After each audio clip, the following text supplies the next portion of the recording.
Thank you to eSpeaker.com for asking this most inspiring question of why I'm still happy.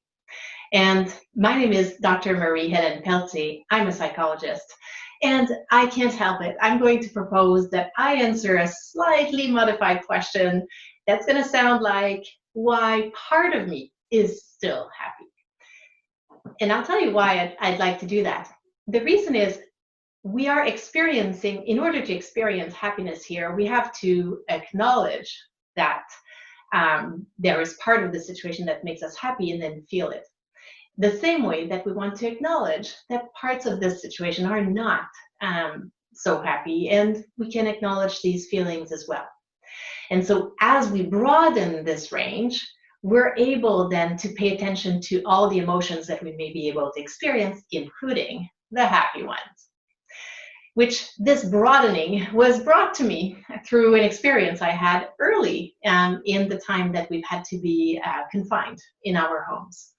So being crystal clear on how the importance, on how big the importance of exercise is, when this whole pandemic thing started, I said to myself, I will be fantastic at maintaining my exercise.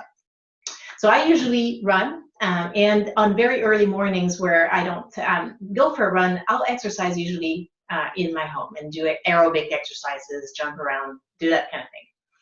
And as the pandemic started, I thought, we're going to be inside all day, every day. So instead of doing my aerobics in my home, I'm going to go in the backyard and do it there, get some fresh air. And I actually quite enjoyed it. Early morning, alone outside, it was great. Until about a week and a half into this, I woke up one morning with my left knee as big as a grapefruit. Maybe not that big, but big. So then I started thinking, okay, so I'm home. There's no way to go see a physiotherapist or a physician.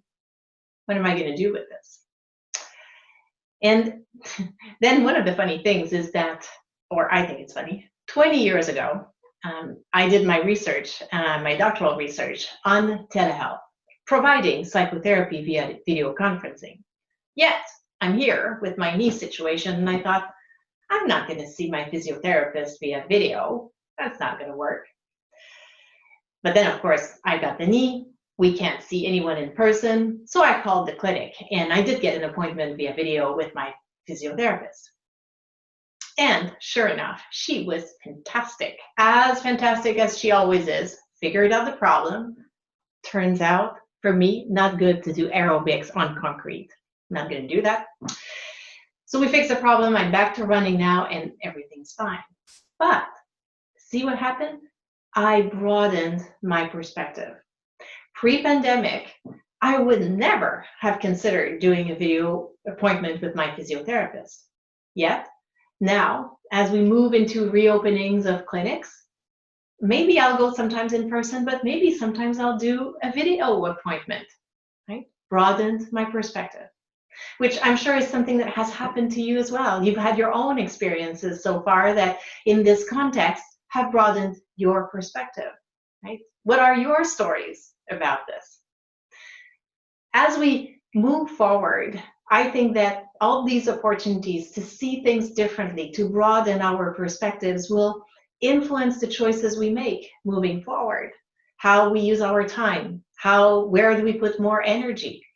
And as we make these more conscious choices, with perhaps even better focus on our priorities, what's most important for us, that's probably going to help our mental health and our resilience. And that makes me very happy.